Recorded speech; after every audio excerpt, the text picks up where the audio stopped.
जय तो भारतम जय तो संस्कृतम। आप देख रहे हैं आशा सोनी स्टडी चैनल। कैसे स्टूडेंट्स, उम्मीद कर रहा हूं कि आप बहुत अच्छी तैयारी कर रहे होंगे और बहुत ही स्वस्थ होंगे, निरोग होंगे और आपका जो फाइनल एग्जाम है वह बहुत ही नज़दीक है।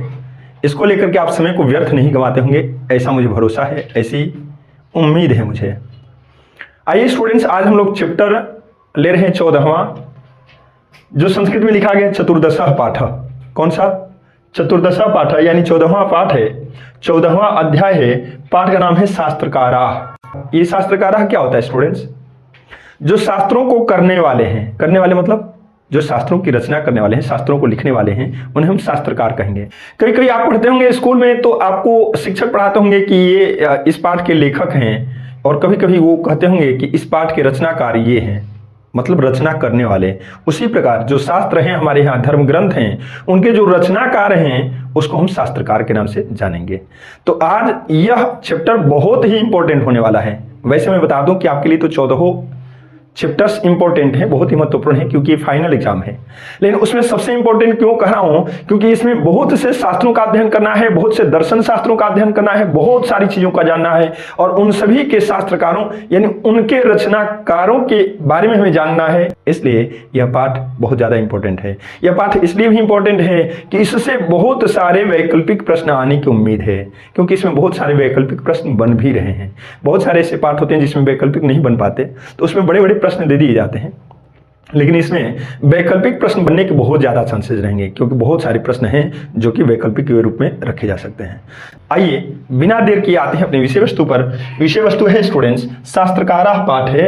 शुरू करते हैं। भारतीय वर्षे शास्त्राणां महती परंपरा श्रूयते।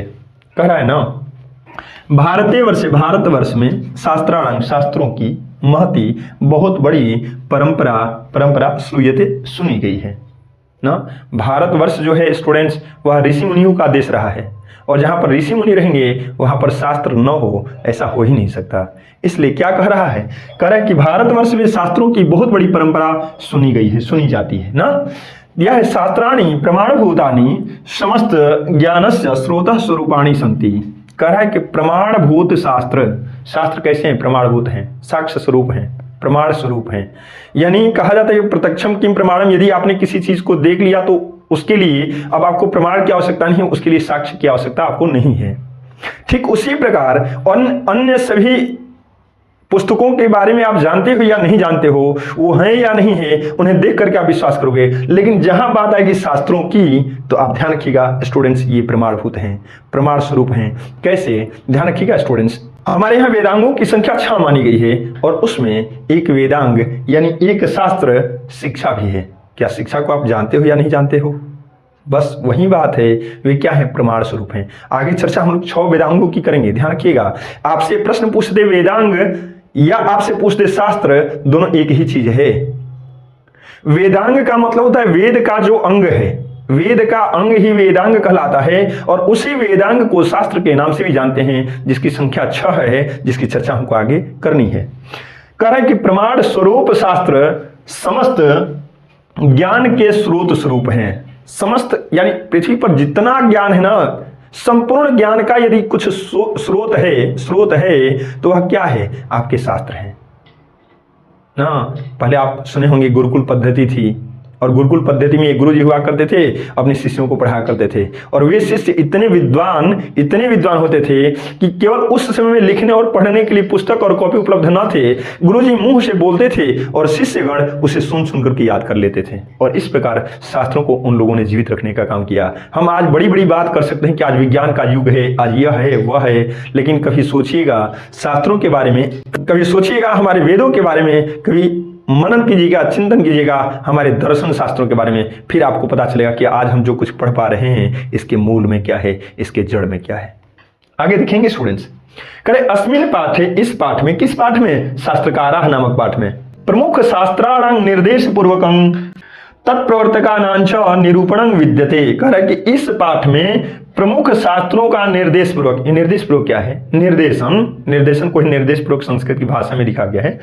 इस पाठ में प्रमुख शास्त्रों का निर्देशन च और तत्प्रवर्तकानाम और उनके प्रवर्तकों का निरूपण विद्यते, निरूपण किया गया है, बताया गया है। क्या क्या बताया गया है? इस पाठ में प्रमुख शास्त्रों के बारे में बताया गया है, उन शास्त्रों का निर्देशन दिया गया है और साथ ही उन शास्त्रों के प्रवर्तक कौन कौन से हैं उनके बारे में इस पाठ में सीखने को मिलेगा। करें मनोरंजनाय पाठे अस्मिन, दो शब्द दिए गए हैं, पाठे धन अस्मिन, अस्मिन भी सप्तमी में है, पाठे भी सप्तमी में है। हम लोगों ने बहुत बार पढ़ा और सुना होगा कि जब आपका विशेष्य सप्तमी में रहेगा तो उसका विशेषण भी सप्तमी में ही रहेगा, क्योंकि विशेषण जो होता है वह विशेष्य का गुलाम होता है। गुलाम ऐसे आपको पढ़ाने की दृष्टि से समझ रहा हूँ, ऐसा मत खोजने लगेगा बुक में, बड़ा गड़बड़ हो जाएगा। लेकिन समझाने का तरीका क्या है कि गुलाम है मतलब पूर्ण रूप से वह विशेष्य पर निर्भर करता है। विशेष्य यदि एक वचन में, विशेषण एक वचन में रहेगा। विशेष्य यदि पुल्लिंग में है, विशेषण भी आपका पुल्लिंग के रूप में काम करेगा।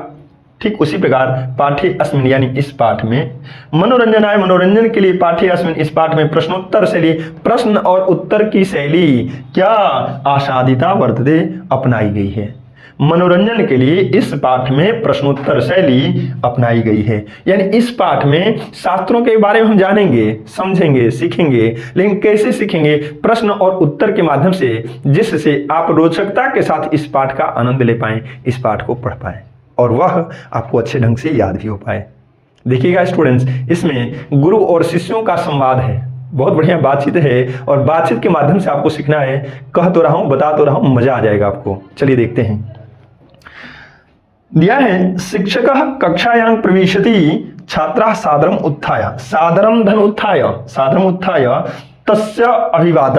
तस्याभिवादनं कुर्वन्ति। दिया गया है शिक्षक कक्षायां प्रविशति, शिक्षक कक्षा में यानी वर्ग में प्रवेश करते हैं। शिक्षक कहाँ प्रवेश करते हैं? वर्ग में प्रवेश करते हैं। फिर क्या होता है? आप लोग क्या करते हो उसके बाद? आप भी खड़े होते होगे, उनका अभिवादन करते होगे, गुड मॉर्निंग, गुड आफ्टरनून, जो भी बोलना हो वो आप बोलते होगे। बस वही चीज दिया गया है कि छात्रगण, बहुत से छात्र हैं, सादरम उत्थाय, आदर सहित उठकर तस्य अभिवादन कुर्वन्ति, उनका अभिवादन करते हैं, उनका स्वागत करते हैं। यहां तो कोई दिक्कत नहीं ना? आगे चलते हैं। शिक्षक कहते हैं उपविशन्तु सर्वे, हम लोग कहते हैं ना sit down, sit down please, sit down. Sanskrit के शिक्षक हैं, वे क्या बोले हैं? उपविशन्तु सर्वे, सभी लोग बैठ जाएं। अद्य, आज, युष्माकं, तुम लोगों का या आप लोगों का भी कह सकते हो, परिचय संस्कृत शास्त्र ही तृतीया बहुवचन का शब्द है और तृतीया मतलब कर्णकारक, कर्णकारक का चिन्ह क्या होता है? से। क्या होता है? से। संस्कृत शास्त्र ही, संस्कृत शास्त्रों से भविष्यति होगा। आज तुम लोगों का परिचय संस्कृत शास्त्रों से होगा। संस्कृत शास्त्रों के बारे में इस पाठ में जानना है। युवराज कहता है गुरुदेव शास्त्रं किं भवति, आप लोग भी प्रश्न करते हो ना, ऐसे ही वे बच्चे भी प्रश्न कर रहे हैं। युवराज कहता है कि गुरुदेव, हे गुरुजी, शास्त्रं किं भवति, शास्त्र क्या होता है उसको पता नहीं है। शास्त्र की परिभाषा गुरुजी बताते हुए कहते हैं, शिक्षक महोदय कहते हैं शास्त्रं नाम ज्ञानस्य शासकम अस्ति, शास्त्र का नाम ज्ञान का शासक है। इसका क्या मतलब है? ज्ञान के शासक का नाम शास्त्र है। शासक, शासक का मतलब शासन करना ना, शासन का मतलब देख रेख करना, देख रेख करना। शासन करना दूसरे अर्थ में ले सकते हैं, यदि राजा प्रजा वाली बात आएगी तो शासन भी चल जाएगा, लेकिन यहाँ पर वेदों की चर्चा है, धर्म ग्रंथों की चर्चा है, हमारे विषयों की चर्चा है, इसलिए हम कह सकते हैं कि उसकी देख रेख, यानी सबसे बड़ी जिम्मेवारी किसको दी जाती है? जो घर का मुखिया हो, जो घर का बड़ा बुजुर्ग हो। तो घर का बड़ा बुजुर्ग कौन है? कहाँ? ग्रंथों की बात की जा रही है, शास्त्रों की बात की जा रही है, पुस्तकों की बात की जा रही है, तो हम लोग जानते हैं कि सबसे पहले वेद आए हुए हैं और वेदों के बाद वेदांगों की चर्चा होती है, शास्त्रों की चर्चा होती है। यानी वेद, उसके बाद शास्त्र, उसके बाद से बहुत सारे धर्म ग्रंथ आए, फिर जाकर के हमारी पुस्तकें भी आई। तो सबका हेड कौन है, सबका प्रधान कौन है? तो वेद हैं, शास्त्र हैं। इसलिए सभी क्या हैं? ज्ञान के शासक कहे जाएंगे। मानवानां, मनुष्यों का कर्तव्य अकर्तव्य विषयान, ध्यान रखिएगा, कर्तव्य अकर्तव्य तोड़ेंगे ना तो ऐसे हो जाएगा।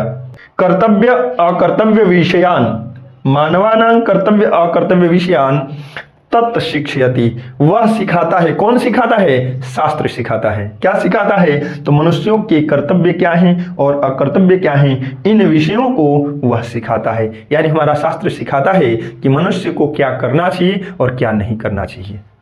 कर्तव्य का मतलब करना चाहिए और अकर्तव्य मीन्स नहीं होता है, यानी क्या नहीं करना चाहिए। तो मनुष्यों को या मनुष्यों के कर्तव्य और अकर्तव्य विषयों को वह सिखाता है, यानी शास्त्र सिखाता है, ज्ञान देता है। शास्त्रमेव अधुना अध्ययन विषय सब्जेक्ट कथ्यते। पाश्चात्य देशेषु अनुशासनम डिसिप्लिन अपि अभिधीयते। अब गड़बड़ है कि नहीं बताइए? संस्कृत शिक्षक लोगों को अंग्रेजी पढ़ाया जा रहा है। हाँ खैर चलेगा, इतना चलेगा, कोई दिक्कत नहीं है। कह रहा है स्टूडेंट्स, शास्त्रम धन एवं शास्त्रमेव, शास्त्र ही अधुना आजकल या अब अध्ययन विषय कथ्यते, अध्ययन विषय कहा जाता है। यानी शास्त्र को ही वर्तमान समय में यानी अब अध्ययन विषय कहा जाता है, जिसको हम लोग इंग्लिश में अंग्रेजी में सब्जेक्ट भी कहते हैं। बातें आ रही समझ में? उन शास्त्रों के छोटे छोटे रूप होते गए, छोटे छोटे रूप होते गए, और एक ऐसा समय आया जिन शास्त्रों के माध्यम से हम लोग छोटी छोटी पुस्तकों का अध्ययन आसानी से कर लेते हैं ना। उसी चीज को दिया गया है कि यह आज के डेट में क्या कहा जाता है? अध्ययन विषय कहलाता है या सब्जेक्ट कहलाता है। कह रहे पाश्चात्य देशेषु अनुशासनम अपि अभिधीयते। पश्चिमी देशों में इसे क्या कहा जाता है? तो पश्चिमी देशों में अनुशासन भी कहा जाता है। उसी अनुशासन को हम लोग इंग्लिश में डिसिप्लिन के नाम से जानते हैं। यानी अपने यहाँ कहोगे कि उस शास्त्र का क्या नाम है, तो उस शास्त्र को हम लोग विषय के रूप में, अध्ययन विषय के रूप में जानते हैं, और उसी को पश्चिमी सभ्यता वाले लोग, पश्चिमी देशों के लोग उसी को अलग नाम देते हैं और ये कहते हैं कि ये तो अनुशासन है, ये तो डिसिप्लिन है। तथापि शास्त्रस्य लक्षणं धर्मशास्त्रेषु इत्थं वर्तते। अभी ये सब कुछ जो बताया था ये गुरु जी के द्वारा बताया जा रहा है कि अपने यहाँ अध्ययन विषय कहा जाता है, पश्चिमी देशों में उसे अनुशासन कहा जाता है, लेकिन धर्मशास्त्रों में शास्त्रों के बारे में क्या कहा गया उसकी चर्चा की जा रही है कि फिर भी शास्त्र का लक्षण धर्मशास्त्रों में इस प्रकार कहा गया है। इस प्रकार है, किस प्रकार है? प्रवृत्तिर्वा निवृत्तिर्वा नित्येन कृतकेन वा पुंसांगेनोपदिश्येत तच्छास्त्रमभिधीयते। ध्यान रखिएगा स्टूडेंट्स, बहुत सारे शब्द हैं जो संधि किए हुए शब्द हैं। प्रवृत्ति वा प्रवृत्तिर्वा, निवृत्ति धनवा निवृत्तिर्वा, नित्येन कृतकेन वा पुंसांगेनोपदिश्येत येन उपदिश्येत, येन उपदिश्येत तच्छास्त्रम अभिधीयते, तत् धनशास्त्रम धन अभिधीयते, तत् शास्त्रम अभिधीयते। प्रवृत्ति का अर्थ स्टूडेंट्स अनुरक्ति या लगाव होता है, और निवृत्ति का अर्थ दुराव होता है, अलगाव होता है। ठीक है ना? कह रहा है ना कि प्रवृत्तिर्वा निवृत्तिर्वा, सांसारिक विषयों में लगाव हो या दूरी हो, यानी अनुरक्ति हो या विरक्ति हो, नित्य न, वह चाहे नित्य हो, कृतकेन वा, या वह कृत्रिम हो। अब नित्य और कृत्रिम क्या है? तो ध्यान रखिएगा स्टूडेंट्स, ईश्वर प्रदत्त चीजें जो होती हैं वह नित्य होती हैं, वह शाश्वत होती हैं। जैसे कहा जाता है कि यह आत्मा जो है वह नित्य है, यह आत्मा क्या है? नित्य है। वेद क्या है? नित्य स्वरूप है, यानी ये कभी नष्ट होने वाले नहीं है। नष्ट क्या होता है? हमारा शरीर नष्ट होता है, हमारे शरीर से आत्मा निकल जाती है, मतलब यह शरीर किसी काम का नहीं होता, लेकिन आत्मा शाश्वत है। और कृत्रिम क्या है? तो जो मनुष्य जिन चीजों को बनाता या बिगाड़ता है वह चीजें कृत्रिम है। वह आज बनी है तो कल नष्ट होना उसका तय है, यही कृत्रिम है। ठीक है? तो वह कह रहा है कि सांसारिक विषयों में अनुरक्ति हो या विरक्ति हो, वह चाहे शाश्वत हो, नित्य हो, या कृत्रिम बनावटी हो। क्या हो? बनावटी हो, कृत्रिम हो। पुंसांगेन उपदिश्येत, जिसके द्वारा मनुष्यों को यह सब उपदेशित किया जाता है, यह सब बताया जाता है, उपदेश दिया जाता है, तत् शास्त्रम अभिधीयते, वह शास्त्र कहलाता है, उसे शास्त्र के नाम से जाना जाता है। बातें आ रही समझ में? सांसारिक विषयों में लगाव हो या अलगाव हो, वह चाहे नित्य हो या कृत्रिम हो, मनुष्यों को जिसके द्वारा यह सब उपदेश दिया जाता है वह शास्त्र कहलाता है। आइए स्टूडेंट्स, उसके बाद अभिनव कहता है, अभिनव कौन है? छात्र है। वह कहता है अर्थात शास्त्रम मानवेभ्यः कर्तव्यम अकर्तव्यं च बोधयति। कह रहा है ना कि अर्थात शास्त्र मानवों को कर्तव्य और अकर्तव्य का बोध कराता है, ज्ञान कराता है। अभी हम लोगों ने पढ़ा है कि गुरु जी क्या समझा रहे हैं कि शास्त्र किसे कहते हैं, और तमाम तरह की व्याख्याएं देते हैं। तमाम तरह की बातें करते हैं, अपने से भी कुछ बताते हैं बच्चों को, और उसके बाद से धर्म शास्त्रों में शास्त्र का लक्षण क्या बताया गया है उसकी चर्चा करते हैं। अभिनव बातों को समझ गया और तब वह कहता है इसका मतलब है गुरुजी कि शास्त्र जो है वह मनुष्यों के कर्तव्य और अकर्तव्य का ज्ञान कराता है, यानी शिक्षा देता है। बिल्कुल सही समझा है वो। फिर कहता है शास्त्रं नित्यं भवतु वेद रूपम अथवा कृतकं भवतु ऋष्यादि प्रणीतम। अभी हम लोग नित्येन कृतकेन वा पढ़ रहे थे, तो उसमें मैंने बताया था कि नित्य क्या है और कृत्रिम क्या है। ईश्वर प्रदत्त जो है वह नित्य है, और ऋषि आदि या मनुष्यों के द्वारा, ऋषि मुनियों के द्वारा या मनुष्यों के द्वारा जो बनाया जाता है वह क्या होता है, कृत्रिम कहलाता है। उसी चीज को यहाँ पर दिया गया है कि शास्त्र पूछ रहा है वो, शास्त्र वेद स्वरूप नित्य होते हैं अथवा या कृत्रिम होते हैं ऋषि मुनियों द्वारा प्रणीत होने पर।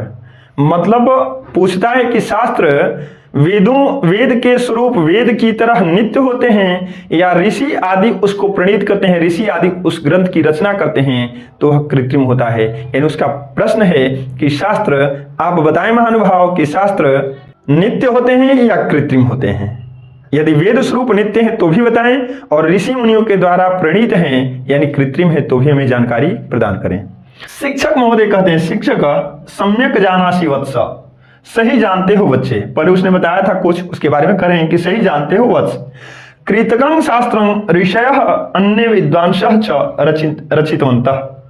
कह रहे कि कृत्रिम शास्त्र ऋषिगण और अन्य विद्वानों के द्वारा रचित होते हैं। क्या होता है, कृत्रिम शास्त्र जो होता है वह ऋषिगण और दूसरे विद्वानों के द्वारा रचा गया होता है, यानी विद्वानों के द्वारा लिखा गया होता है। सर्वप्रथमं षट् वेदांगानि शास्त्राणि सन्ति। बता रहे हैं कि सबसे पहले 6 वेदांग, जिसे शास्त्र भी कहते हैं ना, 6 वेदांग हैं, 6 वेदांग हैं। मैंने कहा था ना कि शास्त्रों की चर्चा हो रही तो ध्यान रखिएगा, शास्त्र जो होते हैं वे प्रमाण स्वरूप होते हैं। कैसे होते हैं, प्रमाण स्वरूप। और उसमें मैंने शिक्षा का उदाहरण दिया था, देखिएगा यहाँ पर आया हुआ है। वे 6 कौन कौन से हैं, तो कह रहे शिक्षा, कल्पः, व्याकरणम, निरुक्तम, छंदः, ज्योतिषं चेति। तो ध्यान रखना होगा कि वेदांग 6 होते हैं। कौन कौन, तो शिक्षा, कल्प, निरुक्त, छंद, ज्योतिष, व्याकरण। थोड़ा आगे पीछे हो सकता है लेकिन सब सही है, 6 वेदांग होते हैं। फिर इमरान पूछता है गुरु जी से, कह रहे गुरुदेव एतेषां विषयाणां के प्रणेतारः। गुरु जी इन सभी विषयों के कौन कौन से प्रणेता हैं, कौन कौन से रचनाकार हैं। यानी आपने तो ठीक बताया कि 6 वेदांग हैं, लेकिन 6 वेदांगों की रचना आखिर किसने की, इसके बारे में इमरान जानना चाहता है। शिक्षक महोदय कहते हैं श्रेणुत, सुनो, यूयं सर्वे सावहितम, तुम सभी सावधानी पूर्वक सुनो। बताने जा रहे हैं। शिक्षा उच्चारण प्रक्रिया बोधयति। शिक्षा उच्चारण प्रक्रिया का ज्ञान कराता है। आप उच्चारण कैसे करें इस बात की जानकारी शिक्षा देता है। उच्चारण प्रक्रिया के बारे में ज्ञान देता है, उच्चारण प्रक्रिया को बताता है। पाणिनीय शिक्षा तस्याह प्रसिद्धो ग्रंथ। करें ना कि पाणिनीय शिक्षा उनका प्रसिद्ध ग्रंथ है। यानी शिक्षा पर सबसे पहले यदि किसी ने कलम चलाई तो ये महर्षि पाणिनि थे, इसीलिए पाणिनीय शिक्षा जो है वह सबसे प्रसिद्ध में आता है। सर्वप्रथम उन्होंने उस पर कलम चलाई। शिक्षा नामक शास्त्र के बारे में, शिक्षा नामक शास्त्र के ऊपर उन्होंने जो कुछ लिखा उसी को, चूंकि पाणिनि के द्वारा लिखा गया था इसलिए उसको पाणिनीय शिक्षा के नाम से जाना जाता है। फिर कह रहा है कि कल्पः कर्मकांड ग्रंथ सूत्रात्मक। कल्प जो है वह कर्मकांडी ग्रंथ है। कर्मकांडी जो कर्मों के बारे में बताता है, कर्मों के बारे में ज्ञान देता है। या ब्राह्मण लोगों से इसको रिलेट करके देखोगे, संबंध जोड़ करके देखोगे तो ध्यान रखना कि जो पूजा पाठ का काम कराते हैं ब्राह्मण लोग वे कर्मकांडी ब्राह्मण कहे जाते हैं। और इसको शायद हम लोगों ने किसी चैप्टर में पढ़ा भी था, याद आ रहा हो तो बताने का प्रयास करिएगा। आपके लिए कमेंट बॉक्स खुला हुआ है। कल्प कर्मकांडी ग्रंथ है जो कैसा है पूछे तो सूत्रात्मक है। कैसा है, सूत्रात्मक है। कल्प सूत्रात्मक कर्मकांडी ग्रंथ है, ऐसे समझो बढ़िया रहेगा। बौधायन, भारद्वाज, गौतम, वशिष्ठादयः ऋषयः अस्य शास्त्रस्य रचयितारः। इसके रचयिता कौन कौन से हैं तो ध्यान रखिएगा, बौधायन हैं, भारद्वाज हैं, गौतम हैं और वशिष्ठ आदि ऋषिगण हैं।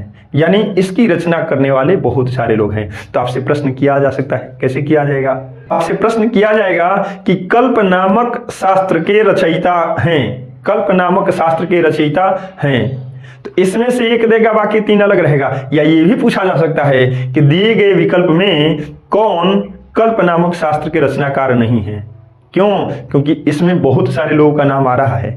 इसमें से कोई तीन रहेगा और एक पाणिनि को मान लो दे देगा, तो पाणिनि इसके नहीं है। पाणिनि किसके हैं? पाणिनि शिक्षा के लिए प्रसिद्ध है ना।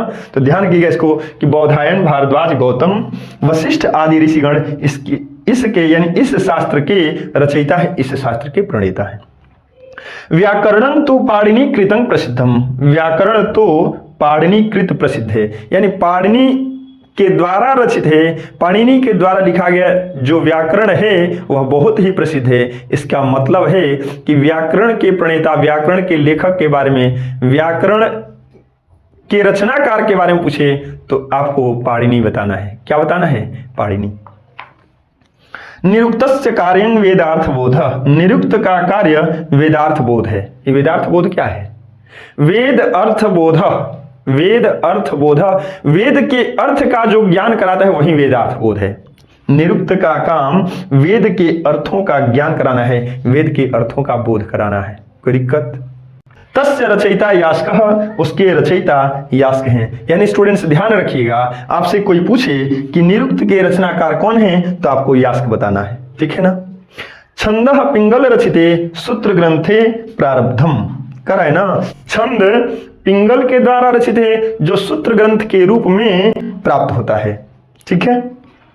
ज्योतिषं लगध रचितेन वेदांग ज्योतिष ग्रंथेन प्रावर्तत। ज्योतिष लगध के द्वारा रचित है जो ग्रंथ के रूप में उत्पन्न हुआ। यानी हम कह सकते हैं स्टूडेंट्स कि निरुक्त के रचनाकार कौन है तो आपको यास्क को याद रखना है। व्याकरण के प्रणेता कौन है तो आपको पाणिनि को याद रखना है। कल्प के कौन है तो आप ध्यान रखिएगा, भारद्वाज हैं, गौतम है, वशिष्ठ हैं, बौधायन हैं। ये सभी लोग किसके हैं? कल्प के हैं। और इसी तरह ज्योतिष के बारे में पूछा जाए कि ज्योतिष के रचनाकार कौन है तो लगध हैं।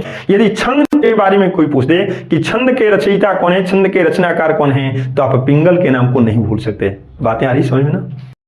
आइए स्टूडेंट्स आगे देखते हैं। अब्राहम पूछता है कि मेधावन्तः एव शास्त्रकाराः सन्ति। प्रश्न कर रहा है, अब्राहम प्रश्न कर रहा है शिक्षक महोदय से, गुरुदेव से कि किम एतावन्तः, किम धन एतावन्तः, क्या ये सब ही शास्त्रकार हैं? पूछ रहा है क्या ये सब ही शास्त्रकार हैं जिसके बारे में आपने बताया? भारद्वाज की बात की जाए, बौधायन की बात की जाए, गौतम की बात, वशिष्ठ की बात, या अन्य जो भी लोगों का नाम अभी भी लिया गया है, क्या ये सब शास्त्रकार हैं? शिक्षक महोदय कह रहे नहीं नहीं ना, ऐसा मत समझो। एते प्रवर्तकाः एव, ये सभी प्रवर्तक हैं, ये सभी संस्थापक हैं। यानी अभी आपने जिन वेदांगों के बारे में पढ़ा, इन वेदांगों के संस्थापक के रूप में ये सभी लोग हैं। निर्माण करने वाले तो हैं ही, लेकिन संस्थापक कहें, प्रवर्तक कहें तो और बढ़िया रहेगा। बता रहे हैं शिक्षक महोदय, वस्तुतः वास्तव में महती बहुत बड़ी परंपरा एतेषां शास्त्राणां प्रवर्त भी संचालिता। बता रहे हैं कि वास्तव में बहुत बड़ी परंपरा इन सभी शास्त्रों की परवर्तियों के द्वारा संचालित है। परवर्तियों, भाई ये लोग तो क्या है? संस्थापक है ना, प्रवर्तक है ना। यानी इनके बाद भी बहुत सारे ऋषि महर्षि आए, बहुत सारे विद्वान आए जिन्होंने शास्त्रों की रचना की, शास्त्रों को लिखा। तो कहा जाए कि शास्त्र तो टोटल शास्त्रों की संख्या 6 है, तो वे लोग उसके क्या है? प्रवर्तक हैं, संस्थापक हैं। लेकिन उसके बाद भी उन शास्त्रों के अंग होते चले गए और उन शास्त्रों को अलग अलग भागों में बांट करके अलग अलग विद्वानों ने रचना किया। तो कहा जा रहा है ना कि परवर्ती लोगों के द्वारा, यानी बाद में आए हुए विद्वानों के द्वारा भी इस क्रम को चलाए रखा गया। इस दिया है स्टूडेंट्स, किंच दर्शन शास्त्राणि पट देशे अस्मिन् उपक्रांतानि। कुछ दर्शन शास्त्र इस देश में आरंभ हुए। कुछ दर्शन शास्त्र इस देश में आरंभ हुए ना। अभी बात चल रही थी शास्त्रों की, तो शास्त्रों के प्रवर्तक के बारे में बात हो गई, लेकिन शास्त्रों के भी भेद होते चले गए, छोटे छोटे टुकड़ों में वो विभाजित होते गया। तो दर्शन शास्त्रों की अब चर्चा हो रही है कि कुछ दर्शन शास्त्र भी इस देश में मौजूद हैं, आरंभ हुए हैं, जिनकी चर्चा अब होने जा रही है। श्रुति के मन में आप प्रश्न आता है, प्रश्न पूछती है, जिज्ञासा है, जानने की इच्छा है, पूछती है आचार्यवर, हे गुरुदेव, हे आचार्य श्रेष्ठ, दर्शनानां के प्रवर्तका शास्त्रकारा।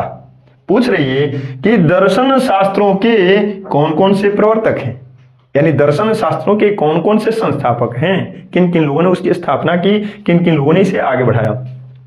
शिक्षक महोदय कहते हैं सांख्य दर्शन से प्रवर्तक कपिल। स्टूडेंट्स, जिस प्रकार हम लोगों ने अभी पढ़ा कि शास्त्रों की संख्या 6 है, ठीक उसी प्रकार स्टूडेंट्स दर्शन शास्त्रों की भी संख्या 6 ही है। ध्यान रखेंगे कौन कौन सा है, तो उसमें आता है स्टूडेंट्स सांख्य, योग, न्याय, वैशेषिक, मीमांसा और वेदांत। लेकिन ध्यान रहे, मीमांसा को पूर्व मीमांसा और वेदांत को उत्तर मीमांसा के नाम से भी जाना जाता है, जो आपके बुक में नहीं है, लेकिन जानकारी रखें तो खराब नहीं है। लेकिन अभी आप 6 के बारे में विशेष रूप से ध्यान रखिएगा, जो आपके एग्जाम के लिए बड़ा उपयोगी होने वाला है। कौन कौन से, तो ध्यान रखिएगा, सांख्य हो गया, योग हो गया, न्याय, वैशेषिक, मीमांसा और वेदांत दर्शन, ये 6 हैं। अब इन सभी के कोई ना कोई प्रवर्तक होंगे, उन्हीं के बारे में शिक्षक महोदय बता रहे हैं, ध्यान से आप लोग सुनेंगे। सांख्य दर्शनस्य प्रवर्तकः कपिल।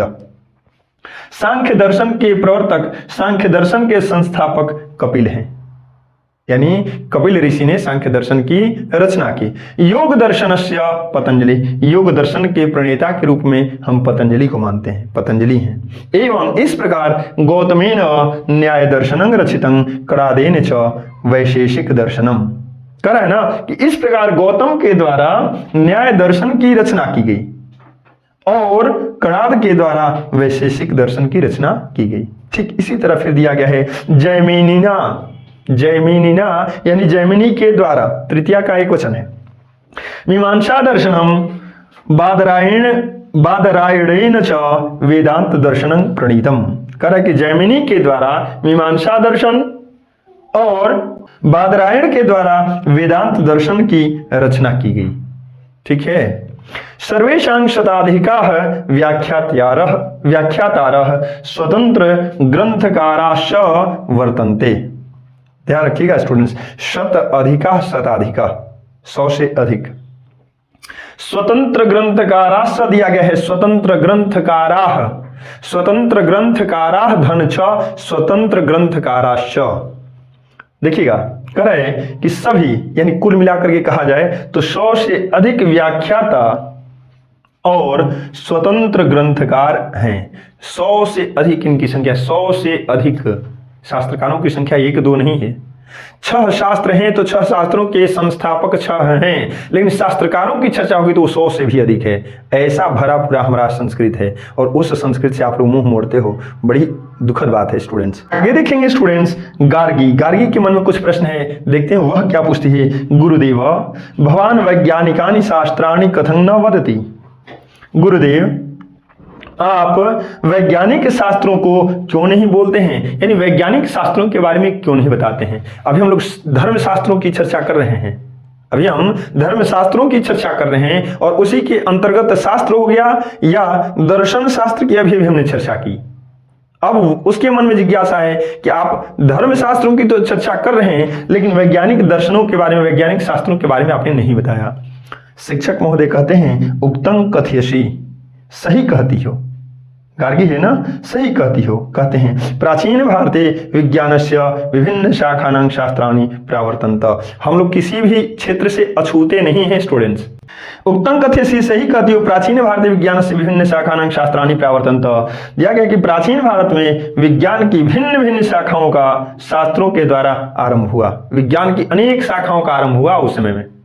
दिया है आयुर्वेद शास्त्रे चरक संहिता सुश्रुत संहिता चेति शास्त्रकार नाम नैव प्रसिद्ध स्तः।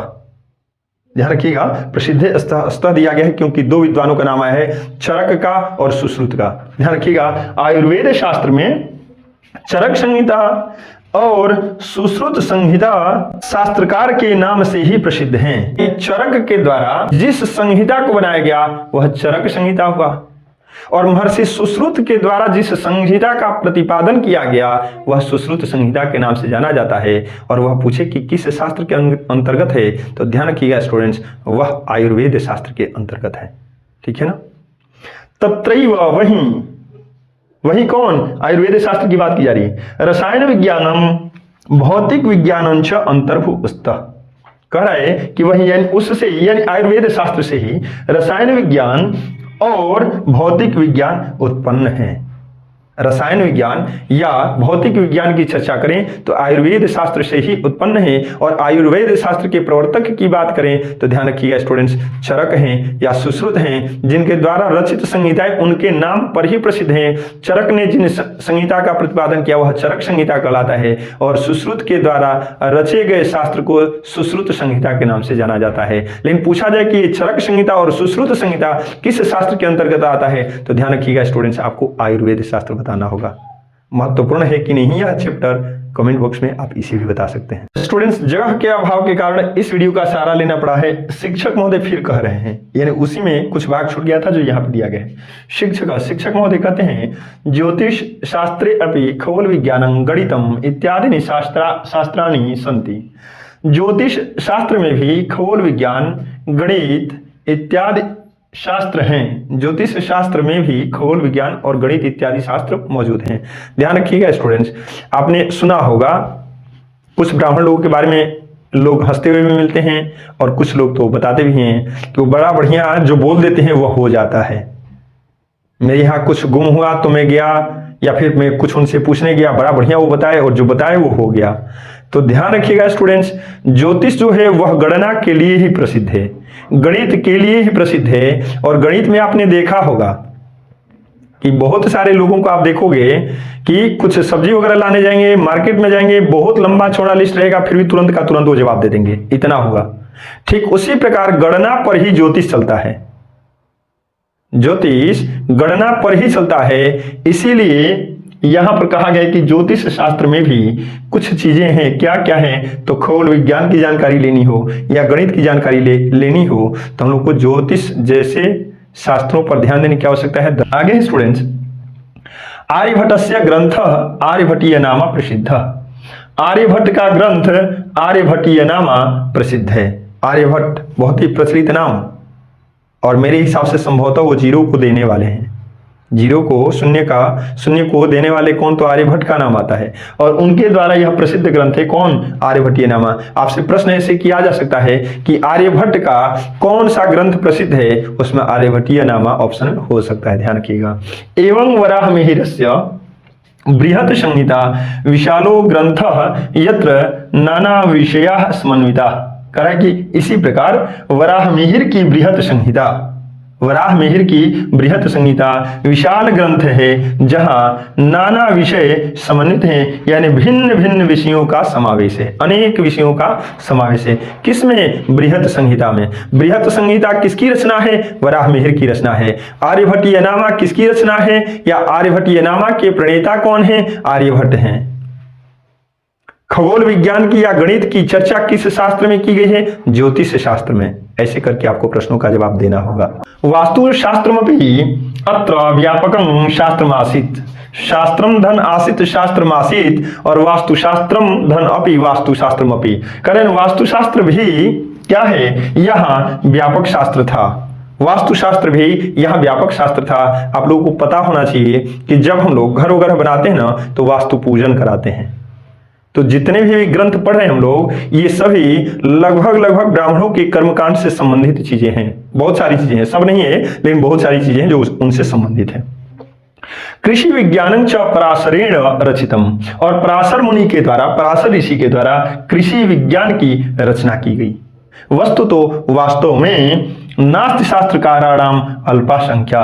वास्तव में शास्त्रकारों की संख्या कम नहीं है। न अस्ति नास्ति। वास्तव में शास्त्रकारों की संख्या अल्प मीन्स कम होता है, कम नहीं है। अल्पा दिया है, चूंकि संख्या आकारांत स्त्रीलिंग है इसलिए अल्पम नहीं दिया, अल्प नहीं दिया, अल्पा दिया। ना संख्या कम नहीं है। इस तरह स्टूडेंट्स आज हमने शास्त्रों की चर्चा की, दर्शन शास्त्रों की चर्चा की और इसके अलावा बहुत सारे ग्रंथों की चर्चा हम लोगों ने की और साथ ही उनके प्रणेताओं के बारे में भी हम लोगों ने जाना, उनके रचनाकारों के बारे में भी हम लोगों ने जाना। और इसीलिए यह पाठ बड़ा महत्वपूर्ण है, जिसके बारे में मैं बता रहा था कि इसमें बहुत सारे ऑब्जेक्टिव यानी वस्तुनिष्ठ प्रश्न आपके बन सकते हैं और आपके एग्जाम के लिए बड़ा महत्वपूर्ण हो सकता है। अंतिम लाइन दिया गया है स्टूडेंट्स, वर्गनायक। वर्गनायक कहता है, वर्गनायक का मतलब क्लास मॉनिटर। क्लास मॉनिटर अंग्रेजी का शब्द हो गया, वर्ड हो गया, और संस्कृत में उसको वर्गनायक कहेंगे। वर्गनायक कहता है गुरुदेव अद्य बहुज्ञातम, आज हम लोग बहुत सीखे, बहुत जाने। प्राचीनस्य भारतस्य गौरवं सर्वथा समृद्धम, प्राचीन भारत का गौरव अत्यंत समृद्धशाली है। प्राचीन भारत का गौरव अत्यंत समृद्धशाली है। ध्यान रखिएगा स्टूडेंट्स, आज हम लोग कितनी भी चर्चाएं कर लें पुरानी शिक्षा व्यवस्था पे, लेकिन यह सही बात है कि दिन पर दिन सुधार होना चाहिए, लेकिन कहीं आपको भी लगता है कि हमारी पढ़ाई विज्ञान के क्षेत्र में भले बढ़ रही हो, लेकिन नैतिक स्तर जो बच्चों का है क्या वह गिर रहा है? क्या ऐसा आप भी मानते हैं? तो फिर आपको यह खोजना होगा कि उसके पीछे कौन कौन से कारण हो सकते हैं। अंतिम वाक्य ध्यान रखिएगा स्टूडेंट्स, शिक्षक वर्गात निष्क्रामति, शिक्षक वर्ग से निकल जाते हैं, छात्रा अनुगच्छन्ति, छात्र भी पीछे पीछे चल देते हैं, छात्र भी पीछे पीछे चले जाते हैं।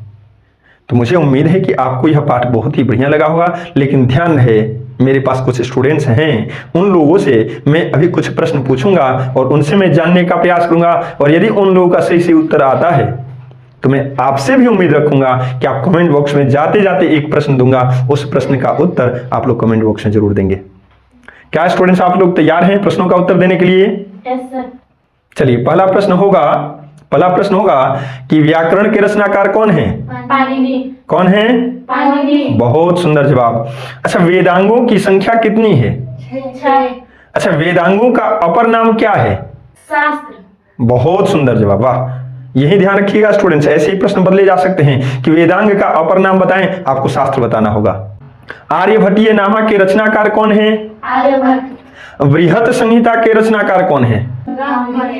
ब्राह नहीं हो, वराह मिहिर। कृषि विज्ञान के प्रणेता कौन है? कौन है?